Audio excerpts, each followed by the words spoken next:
the second edition of the Liberty Hour with Rhonda Greene. Well, hello. This is Rhonda Greene. I have Max Greene with me, as well as the Honorable David Norton. If you could read the disclaimer, David, that'd be great. Yes, the views and opinions expressed on this program are our own and are not the views and opinions of WSLM or its management or employees. Excellent. Okay, so today we're going to talk about two things: drug use in the county, and also the Property Tax Assessment Board, and how our government is not really doing anything about it. Okay, first off, drugs. All right, so we've gotten a big response on Facebook on this, so we're not really, very excited, but it's something that people need to talk about, is what we've found.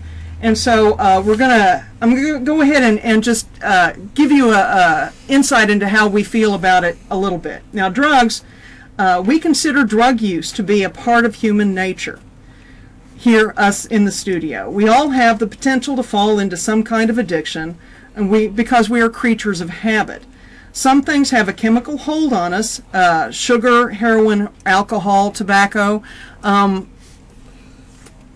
which means that also it's hard for people to stop using it.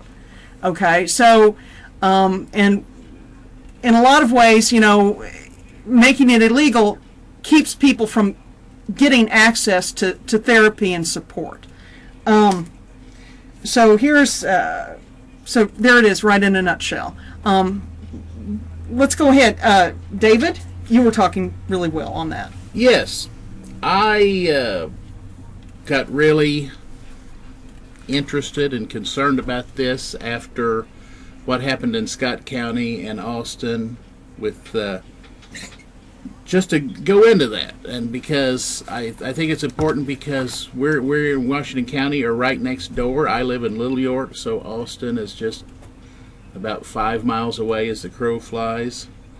So this is a big concern for the county. And what they had in Scott County, they estimate that they have 400 people that are injecting some kind of opiate in their arm. So heroin or Opana, which is a opium-like pill that they crush and mix that and put it in their arm. They have, and what that has led to, people share needles. And when they share needles, they transfer germs. And people can get HIV, which is the virus which becomes AIDS eventually, which used to be a death sentence. Now it's not quite so much. Some people live a long time with certain drugs. But also hepatitis C and other hepatitis, which I think actually is causing more expense and perhaps more death in the end. But they have 188 people that they know of who got HIV from injecting drugs in Scott County. And most of this, I think, was in Austin. So we're talking about Scott County, but really very much of this was in Austin, which is a town with 4,000 people. And so they're estimating that about 10% of the town is shooting something like heroin or other opiates into their arm. And so that's 10% of the town shooting drugs. Or 5% that have HIV. Just imagine if your church has 100 people in it, that 10 of those were shooting drugs and 5 of those had HIV, which leads to AIDS. So you can see how this problem gets very out of hand. And they said that some people that were infected were in surrounding counties, including Washington County is one of the counties known. And we see in the paper, we see that people are arrested with meth and pot and other things, but also with paraphernalia, including syringes. So if people have syringes in Washington County being arrested, they're shooting the same thing. They're sharing needles. And to me, part of this was just about common sense about economic development. We in government meetings we hear a lot of talk about economic development. We need to do this or we need to do that for economic development. But think about it. We saw Scott County and Austin on the CBS, NBC, ABC News, Fox News. It was on nationwide. And this is publicity for the county, that lots of people in the county are on opiates and have HIV. So you think about that if you're a company wanting to go to a county. Let's see, here's a county that has lots of drug users, lots of people with HIV. Is this where I want to build a factory and move my family and my kids? So I think this is a huge problem for economic development. The best thing we could do for the economy of Washington County is make sure we don't go down the same road as Scott County. And they went down that road because we're putting people in jail instead of giving them drug treatment. And you know, people aren't getting tested. You have to go out of the county for drug treatment, out of the county for drug testing.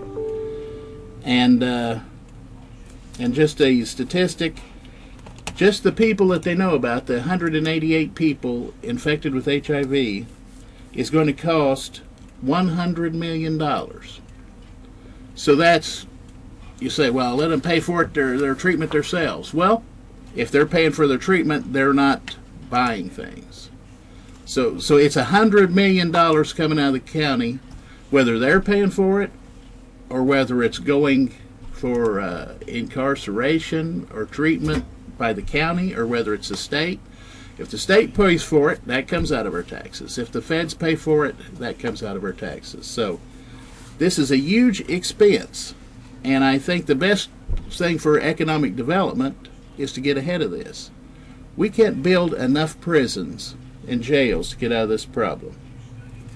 I know a lot of people out there thinking, well, let's just put them all in jail. That's a reaction. If they're in jail, they can't hurt us. Well, first of all, you'd have to find them. We've been jailing people for drugs. The drug war has lasted for 40 years. We've spent trillions of dollars. We have worse problems in Scott County and Washington County than before we launched the drug war. Putting people in jail has not stopped people from shooting heroin or using drugs. And Scott County, but let's say we did. Let's try it. Suppose we could catch them all and put them in jail. Well, it costs $2,000 a month in Scott County for each inmate that has HIV. So if Scott County were to take all those 188 people with HIV that are shooting drugs and put them in jail, that would cost, let's see, $2,000 a month times 12 months times 188 people. It would take $4.5 million per year for Scott County to treat all of those people just for HIV if they were in jail. Now that doesn't count the guards, the other medical care, the bologna sandwiches, you know, all the other expenses of putting in some people in jail, which is a lot, and the court costs for arresting them. And the jail that would hold 188 people, well, we know from Scott County and Washington County that a jail that size would cost about $9 million to build. So this would tremendously affect our taxes. Plus, the worst thing is, it doesn't work. You can't catch all of those people. And when people get out of jail, then they're ex-cons, and they can't get a job. And what have they been doing in jail? Meeting meth cooks and people that sell drugs. So if you take away people's way to earn a living and you make them friends only with meth cooks and drug dealers, what kind of a job do you think they're going to do when they get out? The Pat Robertson, who is no libertarian, not a liberal, not in favor of drugs, Pat Robertson, CBN News Network, had a report that drug treatment cost only 1/3 as much as putting people in jail. But it had a lower recidivism rate than jail. A recidivism is how many people go back to doing what they were doing before. So in other words, if you took the same people and instead of putting them in jail, if you put them in drug treatment, it would cost only 1/3 as much. And it would get more people off of drugs than putting them in jail. So if you really want people to get off of drugs, then you want them to go into drug treatment instead of jail. If you want less young people using drugs. Well, let's take the case of Portugal. Portugal decriminalized drugs, which meant they quit treating it as a crime. And they took half of the money that they were spending on law enforcement in jails, and they spent it on drug treatment. So they didn't just legalize. They spent the money for drug treatment. Half of it. And what happened was the overdose deaths came down a lot. I think it was about 25 to 50%. And also, less young people were using drugs. And less people overall were using drugs. Because once you decriminalize it and you get people into rehab, you get more people off of it, then you have less people selling. There's less money in it if it's not illegal. And so you don't have people pushing it. You know, you like just like alcohol. You don't have people on the street corners or in front of the school selling whiskey, because all adults can go to the liquor store and get whiskey. So, and they don't want to lose their license, so they don't want to sell to kids. But once you make it illegal, then that person, you got somebody that's already breaking the law. He's already breaking the law. So he's willing to break other laws, like selling to kids, selling adulterated product, etc. So, any comments, Rhonda? That's awesome.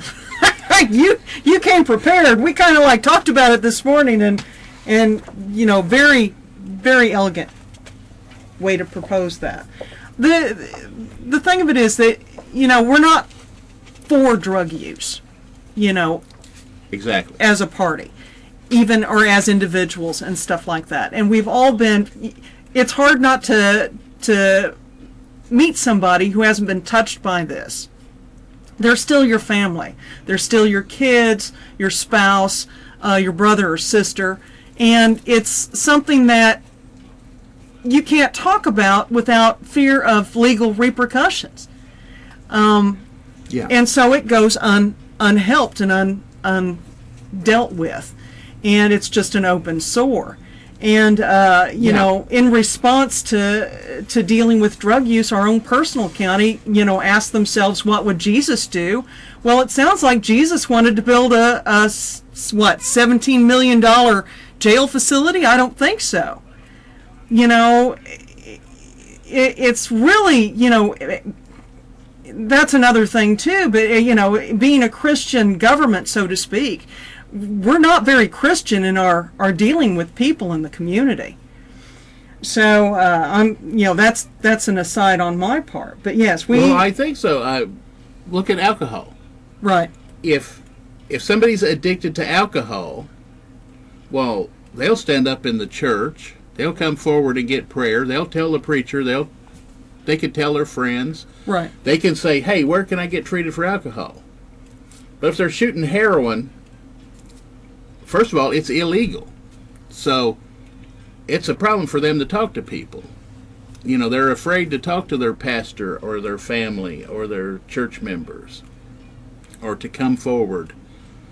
And so they're, I read one, getting prepared for this, I was reading, looking up with Google, looking at a lot of the stories that I read about last spring and summer about the epidemic in Scott County. And there was one of the drug users that was in their needle exchange program that said if they had a drug treatment in Scott County, that she thought that everybody she knew that was shooting the heroin would go for the drug treatment. Now, she's probably wrong and probably exaggerating, but I imagine a lot of people that are shooting drugs would like to be off of it.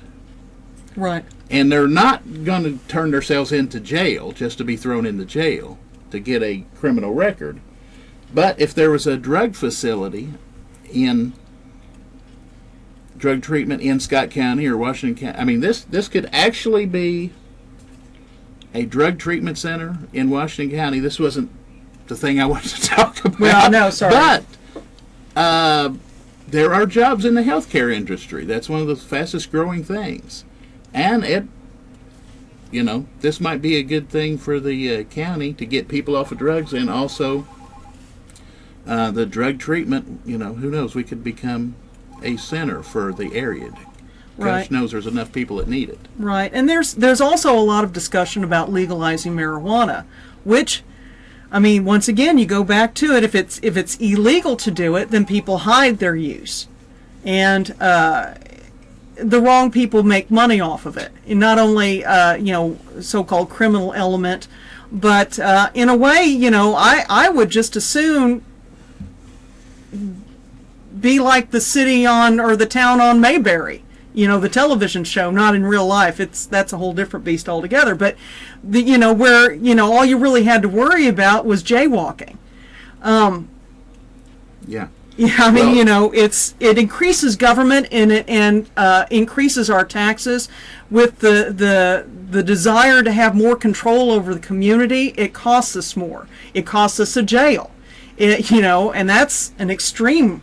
Yeah. I just assume not have a big mountainous jail on the hill. Well, just think about it. A lot of people have tried marijuana. Yeah. A lot of kids will try marijuana, are trying marijuana. And do you want all those kids that are trying the marijuana to go and buy it from the drug dealer who is also selling meth and heroin? And it's, so if you buy alcohol, you don't have to go and buy it from the guy that is also selling meth and heroin.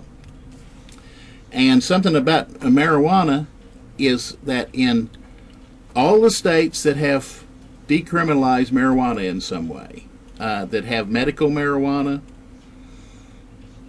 that the overdose deaths from heroin have went down.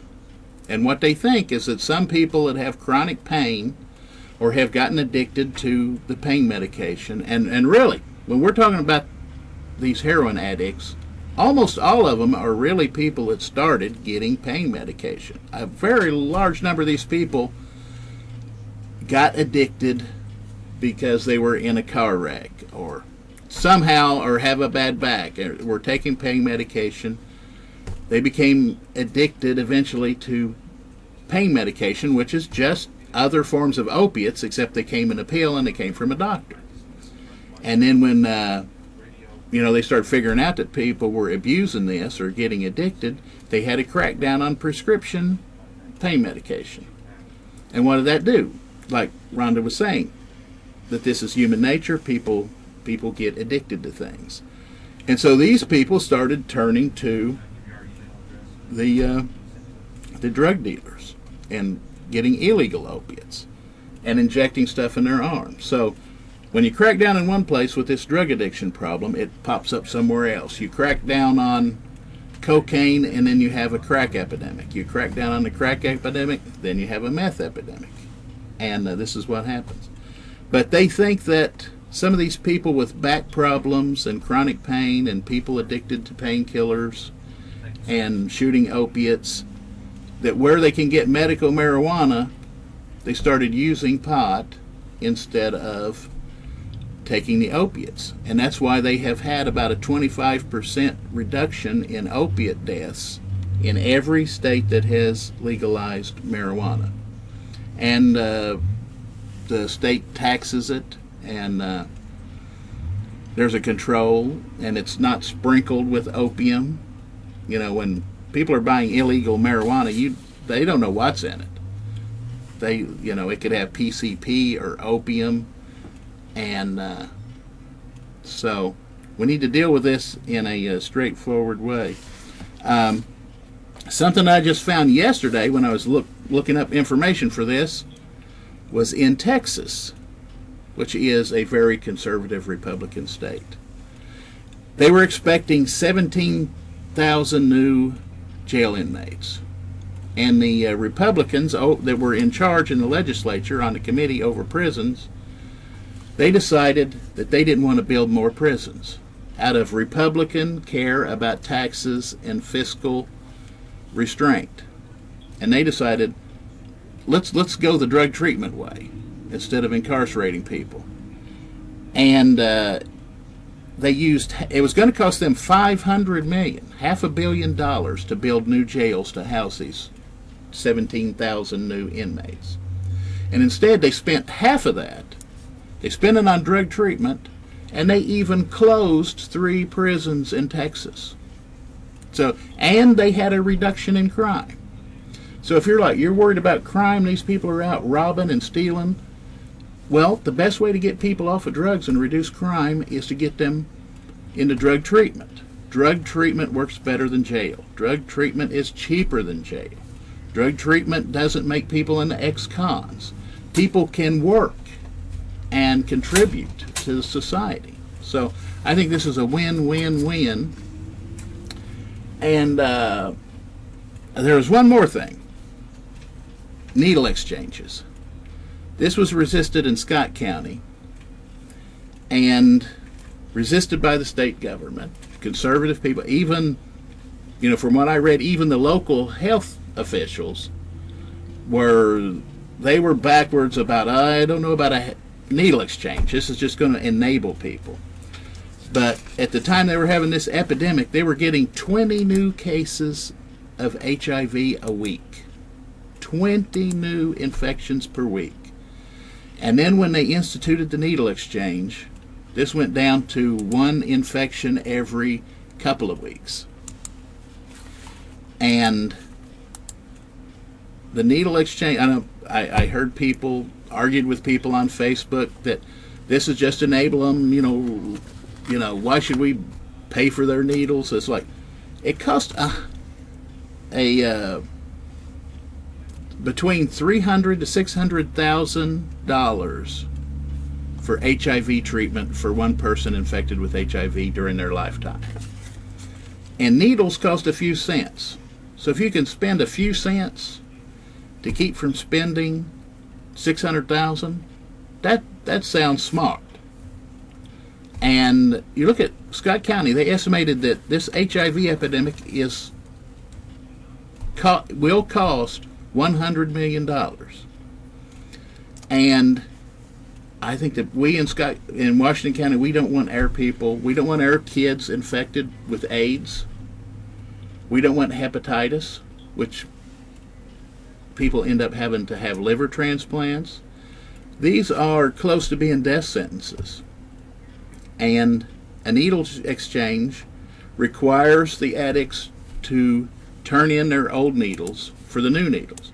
This keeps the needles from being found in the playgrounds. In Scott County, they found needles in the playgrounds of the schools, the elementary schools, in the public parks.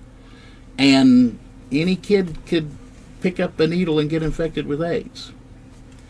So a needle exchange, all it does is keeps them from sharing needles and sharing diseases and from leaving needles all over the playgrounds and the parks. And it's the county commissioners that can authorize a needle exchange. When the state authorized this for Scott County, they said any county can do it if the commissioners ask for it. Now they have to produce some evidence. So, if the county commissioners are telling the county health nurse and county health professionals, hey, gather the statistics, we'll get a needle exchange, they will do it. It can be done. So I'm urging you to talk to your commissioners, tell them this is this affects taxes, this affects economic development. We don't want to show up in the headlines like Scott County. And the reason Scott County hit the headlines was one person was pregnant, had a baby, and babies are automatically tested. And so if that person had not had a baby, HIV might still be rampaging through Scott County, and nobody know it because, maybe the disease didn't pop out. So we could have dozens of people right now in Washington County spreading AIDS, sharing needles, and we need to get a needle exchange as quick as we can so we don't end up in the headlines. And we need to be able to tell business people that we are proactive and getting ahead of these things and not reactive and just waiting for a couple hundred people to get infected with AIDS before we pull our head out of the ground. Well, and it's not promoting. A needle exchange is not promoting drug use. Yes.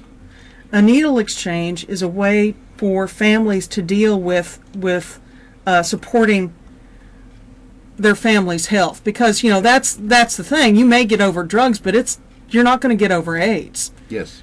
Or HIV or anything similar to that nature. And hepatitis C. Hepatitis C is not awesome either. As far as having something. And I think we already know that we have elevated numbers of hepatitis C in Washington County, which is what they saw in Scott County before the AIDS came. So once you see the elevated levels of hepatitis C, you already know people are sharing needles. So all it takes is one person with HIV to share a needle to get it into the Washington County community. And they don't just hand out these needles. They urge these addicts to get drug treatment, to get into rehab. And they said that they have gotten a lot of people into rehab.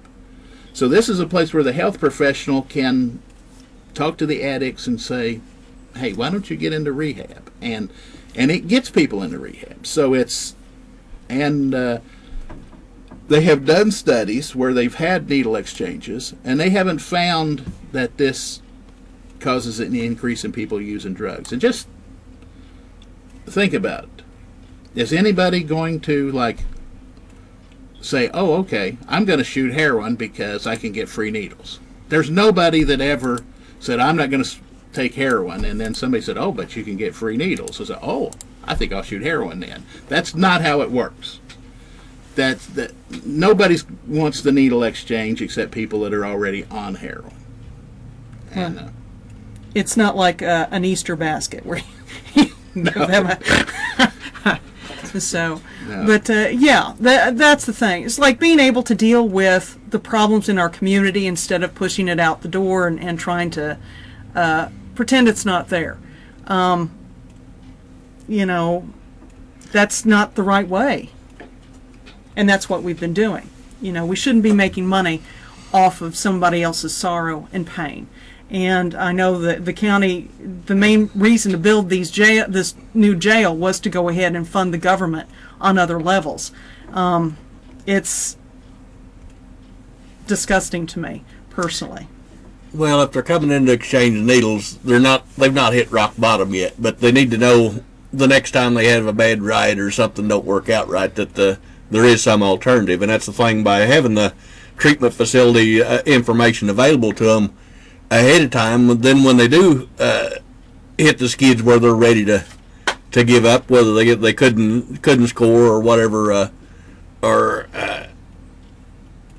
whatever reason, they couldn't deal with what they got. There's something laying there on the table for them to look at and say, well, I'm done this time. I'm going to go ahead and look for help. That's a good point. That it gives them a contact with a healthcare professional that knows about their problem, somebody to go to for health issues, including rehab. Whenever they get ready for rehab, they know that they have a person that can help them, direct them into it.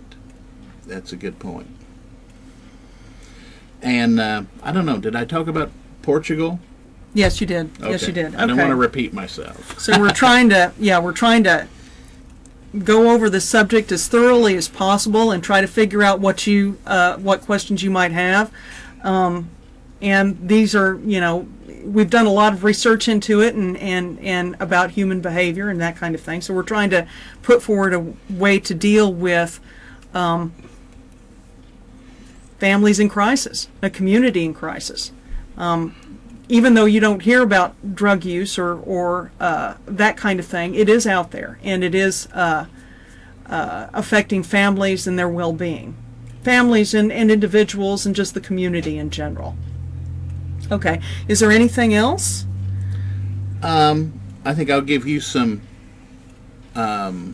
links for the internet, which you could put up on Indiana Proud. Right. Sometime have them up there by tomorrow, and I guess they could contact me or you on Facebook and talk about these issues. There's a Libertarian Party of Washington County, Indiana Facebook page. Right. That has links to these things, or you could contact us there and discuss these things. I had a Tumblr account called the Chatterbox that I could go ahead and reinitiate and see if we can't get some community input and try to work on it from there, because it's not just us three sitting here trying to figure it out, it's the community. It takes a village to go ahead and support the weaker part of our community, to raise and support our families and stuff. So, okay, so links and information later. That's awesome. Okay, so we're going to go ahead into our next section, and we're going to talk about basically the Property Tax Assessment Board, and I think it was 2014. I can't remember. 2014 was the hearings that I was thrown out of, basically, public hearings and stuff like that. So, I mean, we're going to try to talk about and encompass all the things involved with that. Basically, let me go ahead and give you some background real quick. The Property Tax Assessment Board is where you can appeal your taxes, property taxes, if they're way too high or inaccurate. Public hearings, and they are public hearings, which means that the public has a right to attend and to record. There is a precaution, a safety precaution, to allow the public. My notes are scrambled. Sorry about that. The reason the hearings are public is that it is a safety measure. You need to be able to see what's happening, so it's not done in the dark and what have you. So that's why the property taxes are online also, so that anybody can, with an internet connection, can go look at the property taxes and see if his neighbor's paying $5 where you're paying $10,000 in property tax. So that's the safety measure. As long as it's public, then the public can kind of access it and self-regulate. There have been a lot of complaints about the corruption on this particular board, the Washington County Property Tax Assessment Board, over the years. I have video clips from 2011. From government meetings where formal complaints have been made and nothing has been done. In fact, it's actually gotten worse. In 2014, I stumbled onto one of the hearings and stayed to record for it was 3 days worth of hearings. But I was sent out of the room multiple times and told not to record these meetings, which was against the law. Unless they had there is a legal way to send the public out of the room if there is proprietary information. But that has to be done ahead of time. There has to be papers and all of that kind of stuff. And so none of that was there. They just didn't want me in the room recording stuff. Okay. So that's what happened in 2014, in August or July or what have you. Now, we went ahead and filed with the public access counselor, and if he almost put it in capital letters, all of it. Don't do that. You've broken the law several times. But go ahead and let's see. Okay, so we thought, well, they've been smacked on the nose. They'll maybe stop, or I do get my fill of this. I don't enjoy this at all. But this last year, when the Regional Development Authority, RDA, they tried to go ahead and have like a little ghost government going on here, which would basically suck millions of dollars out of our community to somewhere else, Jefferson County, Yeah. southern Indiana. Clark County, yes, it Yeah. was. There was going to be $84 million from the state, divided between 2 regional development authorities. So potentially it would have been $42 million, and they were saying we can't turn down this free money. It would have created an unelected board of appointed people that would serve for 8 years. You couldn't get rid of them for 8 years, and they would have control of the money and how it was spent. And they were saying, well, this is free money. How can you turn down free money? Well, it was everything they were talking about that was an actual project was going to be in Clark County. They had some little studies which might lead to something to sort of tempt the other counties into it, like Washington County. But recently it's come out that after they awarded this, they said that they were expecting the local counties to spend 2 for 1. So in other words, to get to $42 million, they were expecting the local people to cough up $84 million. So Yeah. this was like, we got $1 in free money for every $2 you spend. Right. So this was not free money at all, and it would have been going toward Clark County, and it would have had an unelected board that can direct these projects, which you can't replace for 8 years. So Porter County, I think up in northern Indiana, got stuck in one of these things, and they tried to get out because they had taxes going into this thing, and they were saying, we're not getting a return. We want this money back. We want out of this. And they sued in court to get out of the RDA. And the court said, you can't get out.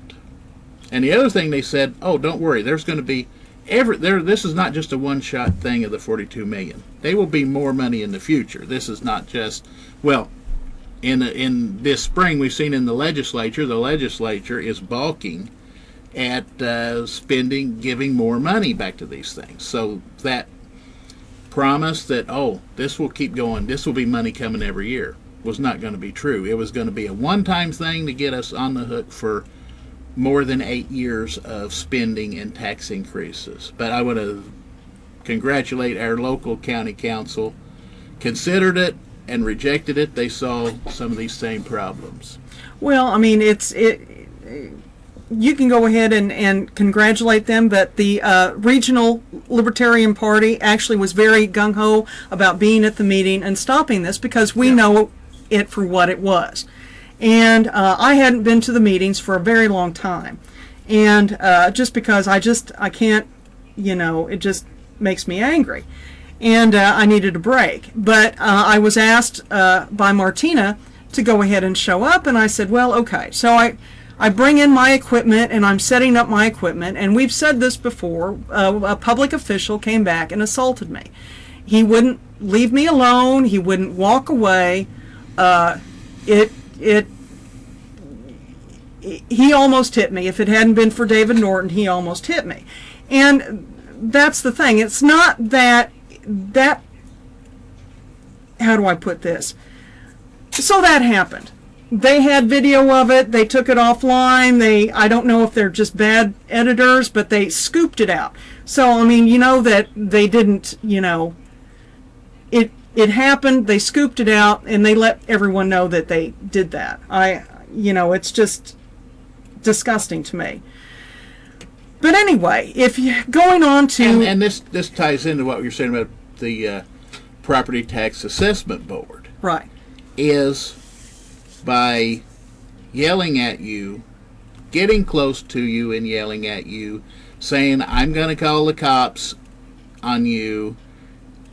And then calling the cops. And actually calling the cops. And having them show up. The very sensible cop realized that there's no crime in videotaping a public meeting. So nothing happened. But the attempt was to intimidate, to say, if you record what's going on at this public meeting, you could end up in jail. This is a threat of intimidation.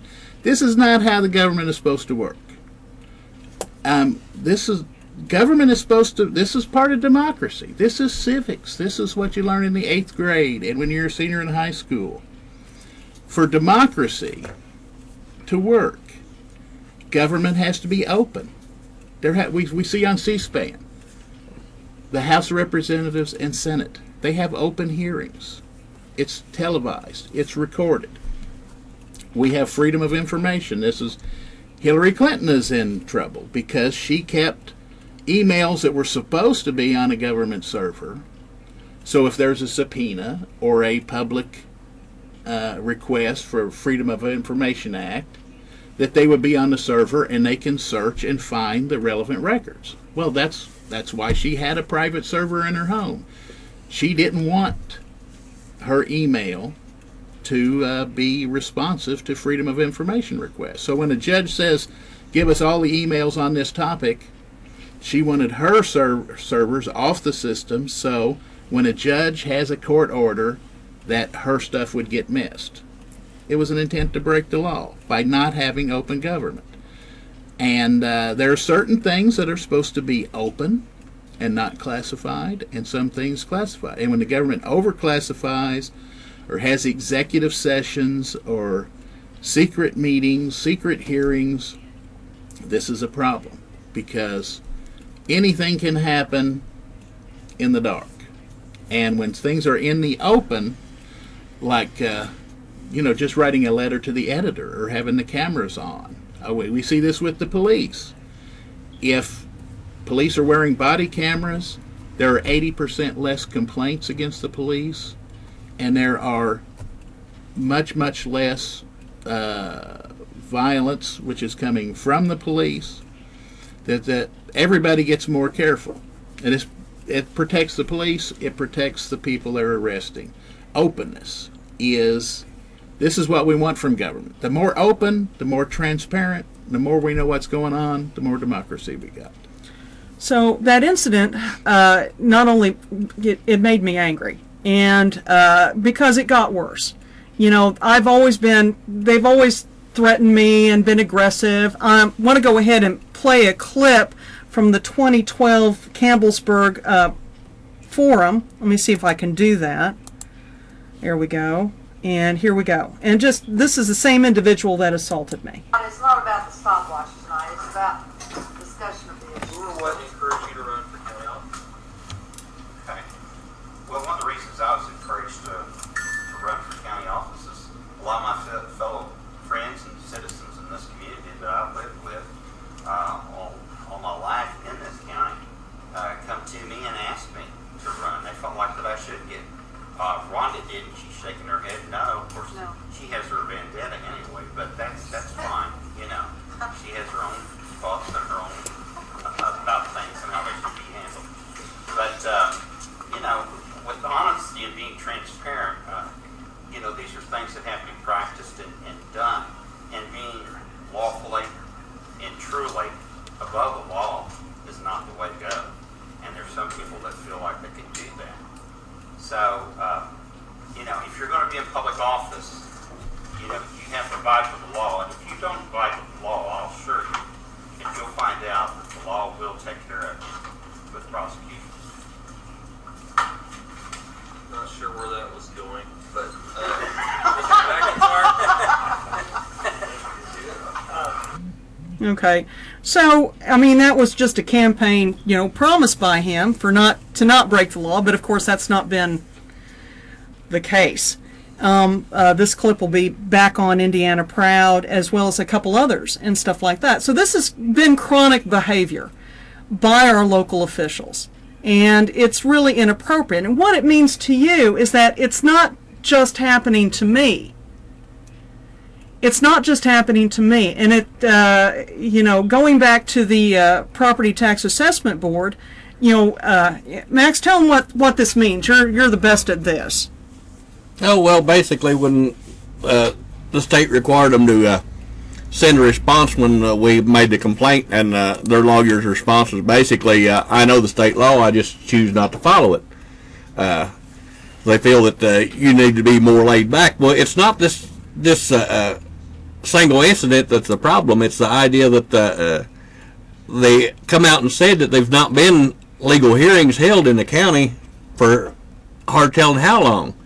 And yet the state still allows the county to seize properties and sell it at tax sales, even though According to the law, they have to, in order before they can seize it, they have to have a legal hearing, and then the state has the option to appeal to the state, and then 1, 2, 3 things have to happen to get there. Well, when you're denied the first step in the process, and your property still gets seized and sold at a tax sale, has justice really been served? And the state constitution says they can't take your property without the compensation. But they're saying, well, we can do it if we go through the legal steps, but they didn't go through the legal steps. They weren't legal hearings to start with, so when the state turns a blind eye and looks the other way while you're not being denied your first step, then the other steps really don't matter. So the problem is, is the county really trying to open, and the state trying to open herself up for lawsuits for people that do feel that their properties had been taken unlawfully, and the county actually admitting that all the legal steps had not been followed. So there you go with that one. Well, I mean, that even means, if you thought your taxes were too high and knew that you couldn't have a legal hearing. I mean, it really opens the door, especially all the way back to 2011 when, formal complaints have been made. And you can't, it just really opens the county up for legitimate class action. So if your taxes were quadrupled like a few people this last couple years, you have a right. You didn't have access to a legal hearing, And a lot of that, that has to do, you take somebody's home, you take all their wealth. If you don't have someplace to live, that just really knocks them to the bottom. And when you go ahead and do that, it has to be, once again, that just breaks my heart. Property in a home that people have worked for years, just taken away because they have no right to a legal hearing in Washington County. Well, and then the states changed the laws to say you don't have a right to appeal to the state unless you go through the county's process. But even when the state of Indiana already knows the county's process is not legal, they're still saying, well, if you don't go through this illegal process, then you can't come do a legal process, therefore you lose your right to appeal for your house anyway. So it's kind of a catch-22. Where do you go? And the state's culpable in this as well by saying that you have to go through this process that they already know wasn't legal. And the Attorney General's office is okay with the idea that the county knows state law, they just choose not to follow it, as being a reasonable explanation to why they did what they did. And there's not been any follow-up or recourse to say, okay, now this is what we're going to do to fix it in the future. Nothing's been said about that. Well, and it's not that we haven't been doing something, too. I haven't, shaken the trees and gotten, intense with other people, in the government or what have you, but I have looked at a lawyer, and a good lawyer costs $20,000 up front, and this is something that shouldn't be, this is something that shouldn't be a problem. This should be looked into, not only our local officials, if, they weren't, behind this kind of activity, and, or, the state or even the federal government. I read about a town in Texas where the corruption was so bad that all they had left was a councilman that wasn't under indictment. The mayor, it was like a town of 4,000 people, and, close to what Salem is. And they were close to the border, and they were taking bribes, to ferry illegals across the country line, and, and it just, and they'd been smacked over and over again. Don't do that. Stop it. And finally, they just, took them away in handcuffs because they just couldn't keep themselves. Well, that's another addiction, isn't it? Just couldn't help themselves, breaking the law may be a thing, and abusing the community may be an addiction. If we could maybe have a treatment center for center, we could be the first in the nation. We'd have enough candidates for it. I tell you what. But you see it. That's the thing too. You see it with the Trump candidacy. I know that seems like it comes out of left field, but the Republican Party is working really hard to demolish Trump now. I think they're just upset because he used to be what they considered food. He was a big donor. And now they're trying to work the laws, and the caucus is, the rules have changed, and guys, come Trying on to now. manipulate. Even if he gets 70% of the vote, he's still not going to be elected. Right. They're not going to allow him to be their candidate because he's just not what they're looking for anymore. Right. Well, I'm not at all crazy about Trump, but I think the people that are voting for Trump, I think you even hear when some of these people are interviewed, they say, well, I'm not sure that I think he believes what he's saying, or that he's sincere, or that he will do these, but they're saying, I don't like the system we have. We've been lied to, and these people are voting for him because they want somebody to tear down the system that has been lying to them. People have campaigned saying, we're going to do this, we're going to do that. Then they get in the office, and then they say, well, we can't really do that. And people are, both parties, the Sanders people, are fed up with a party that claims to be for the poor people, but the leadership of the party is taking all their donations from Wall Street and bailed out the Wall Street banks. And the Sanders people and the Trump people, there's a lot of fed up people are saying that government works for the rich people or somebody else, but it's not working for us. So I think there's a lot of hope in these movements, even though I don't agree with more than half of what Sanders says and a lot of things Trump is saying. But those people are saying, we want honest government. We want politicians to tell us the truth. We want politicians that are authentic. And I do think Trump is authentic. I think he has some of his solutions wrong, but the people are wanting a government that works for the little guy and not just the rich people and not just Wall Street. And they want open government. And people are tired of surveillance and sending their troops overseas for decades and decades for wars that aren't accomplishing anything, and they're wanting something different. And that's what we want here in Washington County. We want to try some different things, some things that work better than what we've been doing.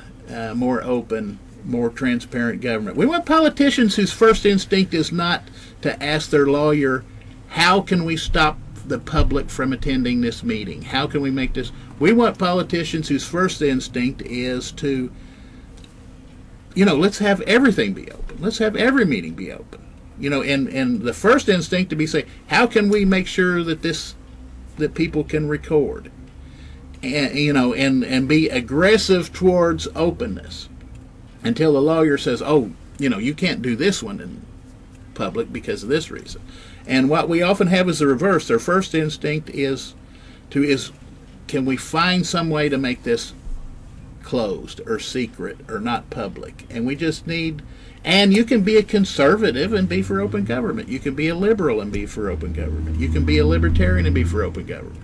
So even if you don't want to go the libertarian way, you should be asking your public officials, hey, why isn't your first instinct to allow cameras and have open meetings?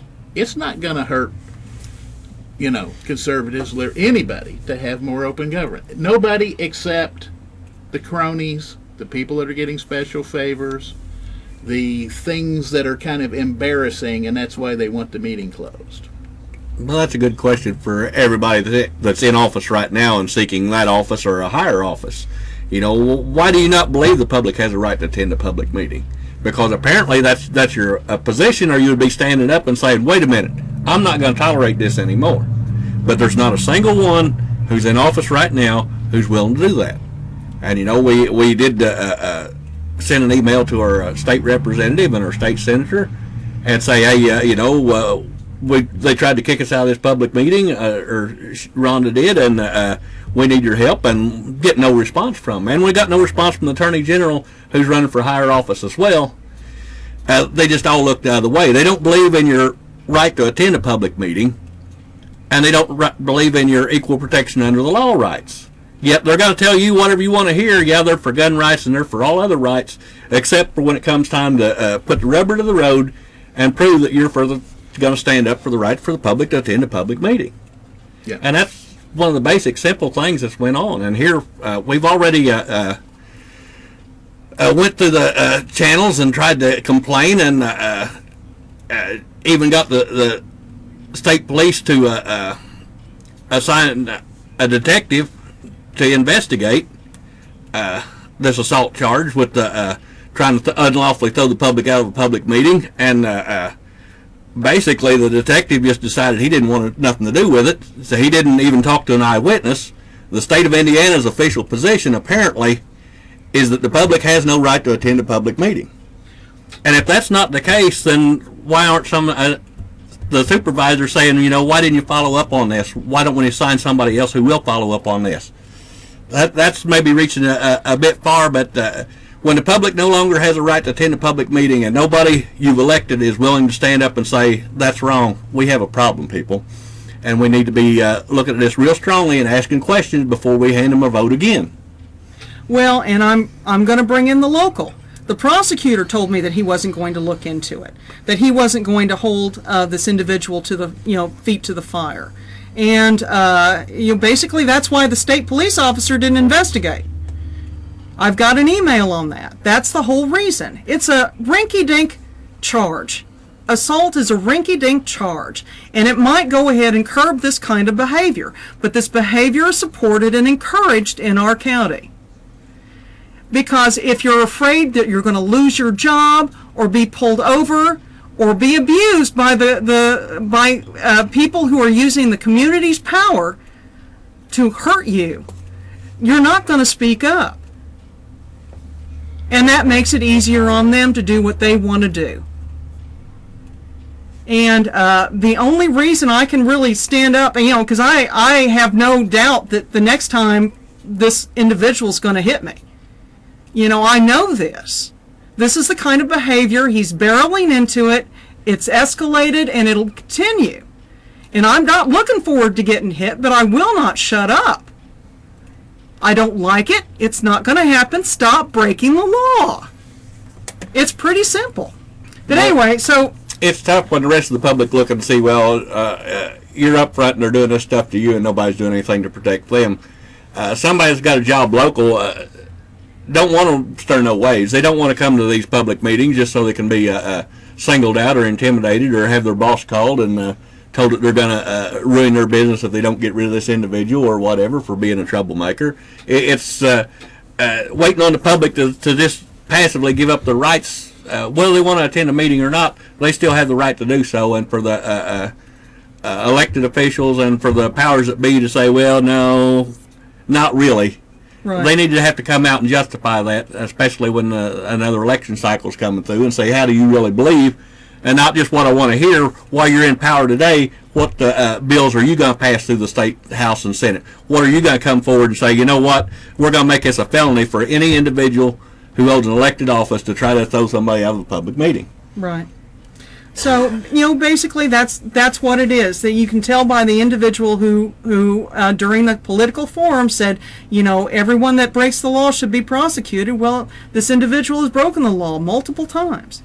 But we're coming to the end of our show. And, now that we're all hyper, we're going to go, indulge in our own, addictive behavior and eat a bunch of food and talk and stuff like that. So, David, could you say the disclaimer again? That would be awesome. Yes, the views and opinions expressed on this show are our own, and they are not the views and opinions of WSLM Radio or its employees or management. All right, and this will be posted online. I hope I got the recording right. And this is the Liberty Hour with Rhonda Greene, David Norton, and Max Greene. Thank you. Thank you so much for listening. Thank you. Oh, and... oh, well, 2 minutes. Okay. We'll hit home and tap our feet. But no, we that's got two awesome. more minutes. Then 2 more minutes. Okay. Well, I'll say this thing of the government policing itself is a big problem. This is at every stage. People are wondering if the FBI indicts Hillary Clinton, will the Justice Department act politically and not indict and prosecute? And this happens every day. We see this with police shooting unarmed people in various places. We've seen these things on the news where police are not indicted when they choked a person to death for selling cigarettes on the street, Yeah. or shooting a kid with a toy gun. And some of these times you don't know that the police may have been acting in good faith, but we've seen lots and lots of cases, and in every case, statistically, like 80% of the shootings involve an officer who shot somebody before, whether Yeah. he killed him or not. And that's a pretty high statistic. I mean, maybe they need to look at the laws and change that, once you're involved in shooting another human being, maybe you need to do death service the rest of your time instead of getting more aggressive. yes, a lot of these are cases where people had violence in the past against people and lots of complaints, and nothing was done, and then they went over the line. They, drew a gun on unarmed people and shot them for some reason. Well, and it's not good for the community. It's not good for the police officers either, because they are human beings, and it can be a lack of training. Yeah. Okay, so have we done it? 2 minutes? Almost? Okay, Almost. so it's still our opinion and not the opinion of WSLM or this radio station. And this is the Liberty Hour with, once again, Rhonda Greene, David Norton, and Max Greene. Thank you. Thank you so much. All We right. had to discuss